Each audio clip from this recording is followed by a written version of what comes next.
Assalamualaikum warahmatullahi wabarakatuh. Saya Andriani Afrida. Saya akan menjelaskan apa itu identifikasi risiko rumah sakit harapan sehat. Outline-nya, yang pertama pendahuluan, risiko jatuh pasien, keterlambatan pelaporan insiden, dokumentasi insiden yang tidak lengkap, tabel pelaporan risiko, risk register, pelaporan insiden, narasi kejadian, tindakan segera dilakukan, tindak cedera, tindak lanjutan, tindakan korektif dan preventif, monitoring dan evaluasi. Pendahuluan, rumah sakit harapan sehat menghadapi tantangan serius dalam pengelolaan keselamatan pasien selama 3 bulan. Terakhir, peningkatan kejadian jatuh pasien di unit rawat inap menjadi perhatian utama manajemen utama karena sebagian besar insiden tidak terkomunikasi dengan baik dan belum ada sistem pelacakan risiko yang berjalan efektif. Risiko jatuh pasien menjadi ancaman klinis paling kritis terutama di unit rawat inap lantai 3 ruang dari 31 sampai 310. Kejadian ini dominan terjadi pada malam hari antara jam 9 pagi hingga jam 6 pagi. WIB akar permasalahannya terletak pada kondisi infrastruktur yang kurang mendukung keselamatan pasien, pencahayaan ruangan yang redup di malam hari, membuat pasien sulit melihat dengan jelas lantai yang licin terutama di area kamar mandi meningkatkan potensi terpeleset dan pelanggan tempat tidur yang tidak terpasang atau tidak berfungsi dengan baik, membuat pasien rentan jatuh saat mencoba turun dari tempat tidur sendiri.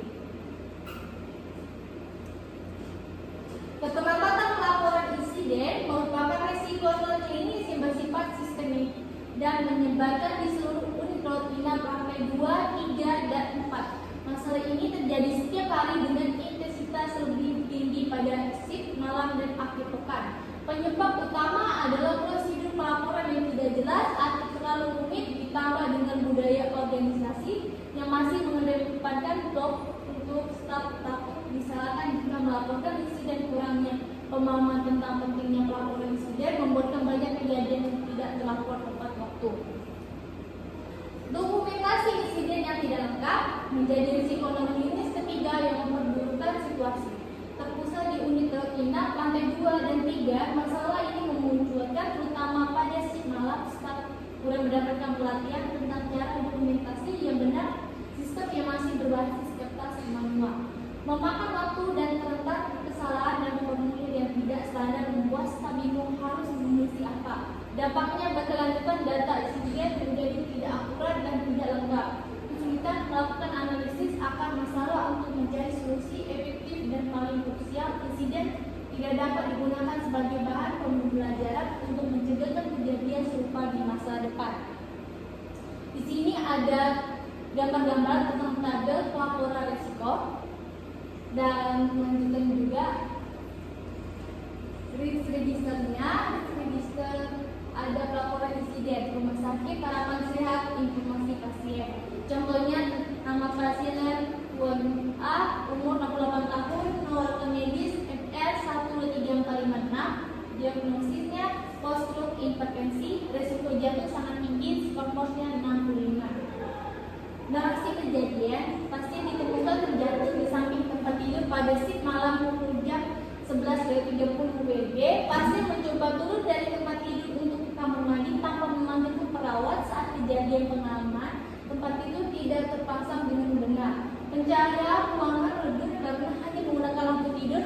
Pasien mengeluh nyeri pada pintu kanan dan terdapatkan memang dengan diameter sekitar 5 cm. Pasien dalam keadaan sadar penuh, kompos medis dan dapat berkomunikasi dengan baik. Keluarga pasien tidak berada di ruangan saat kejadian.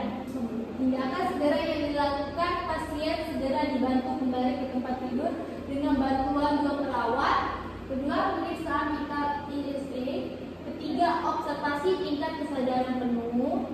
Keempat, pemeriksaan fisik area yang terkena memar di pinggul kanan dan jari kanan.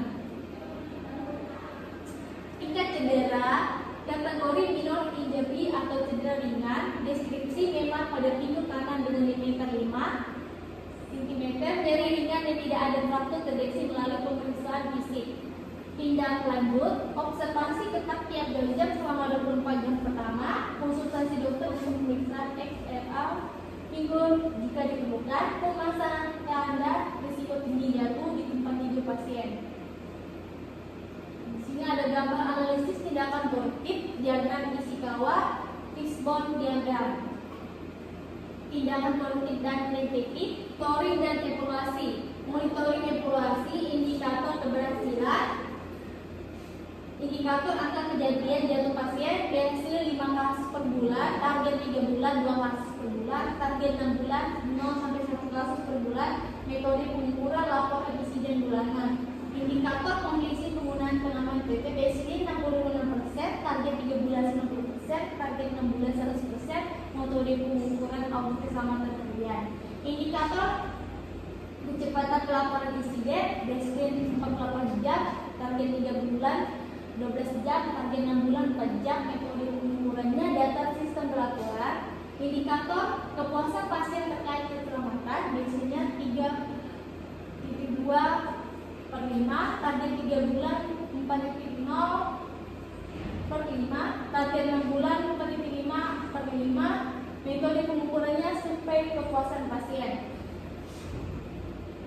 Jadwal review mingguan setiap Senin pagi oleh Kepala Ruang Tim dan Keperawatan, review bulanan setiap tanggal 5 oleh Komite Keselamatan Pasien, review triwulan, evaluasi komprehensif oleh manajemen rumah sakit.